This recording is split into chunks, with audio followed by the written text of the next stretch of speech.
میں آپ کی پالیسیز کی، آپ کے ویوز کی ڈائی ہارڈ فین ہوں، اور وقتاً فوقتاً اپنی آواز بھی اٹھاتی رہتی ہوں حق کے لیے۔ اور ایک چیز کا کریڈٹ میں آپ کو ضرور دینا چاہوں گی، جو آج سے نہیں ہے، تو جب سے آپ نے اپنی اسٹرگل شروع کی ہے اقتدار میں آنے سے پہلے سے، آپ نے جو اس عوام کو اویئرنیس دی ہے how to fight for your rights, یہ پورے کا پورا کریڈٹ آپ کو جاتا ہے، کیونکہ آپ کی اس اویئرنیس کے بعد اب لوگوں کو یہ شعور آیا ہے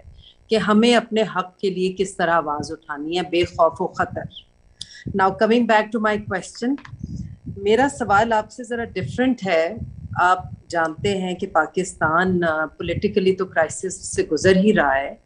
اور ڈفرینٹ چیلنجز کا سامنا ہے، لیکن ہمارے بلوچستان کے جو بہن بھائی ہیں اور وہاں کے جو لوگ ہیں وہ جن کرائسس سے گزرے اس نیچرل کلیمٹی کے بعد، تو اس کے لیے آپ کا یا پاکستان تحریک انصاف کے ممبرز کا کیا کردار رہا ہے؟ شگفتہ دیکھیں، یہ جو بلوچستان کے اندر ابھی فلڈز آئے ہیں، اس کی یہ ایک کا پنجاب گورنمنٹ جدھر تحریک انصاف کی گورنمنٹ ہے اس نے پورا اس کے اوپر کام کیا ہے۔ دوسرا کہ پختونخوا کی گورنمنٹ ہے، ان کا خیر ان کا اپنا بھی ساؤتھ کا جو ایریا تھا ادھر فلڈ آیا ہوا ہے۔ اور تیسری جو بلوچستان کی گورنمنٹ ہے وہ کوشش کر رہی ہے، اور پھر فیڈرل گورنمنٹ۔ دیکھیں پارٹی اس میں کچھ نہیں کر سکتی ہے، اتنا جو وہ اتنا ایکسٹینسو ہوا ہے، یعنی وہ جو ایریا ہے جو تیزی سے فلیش فلڈنگ ہوئی ہے، وہ ایریا اتنا بڑا ہے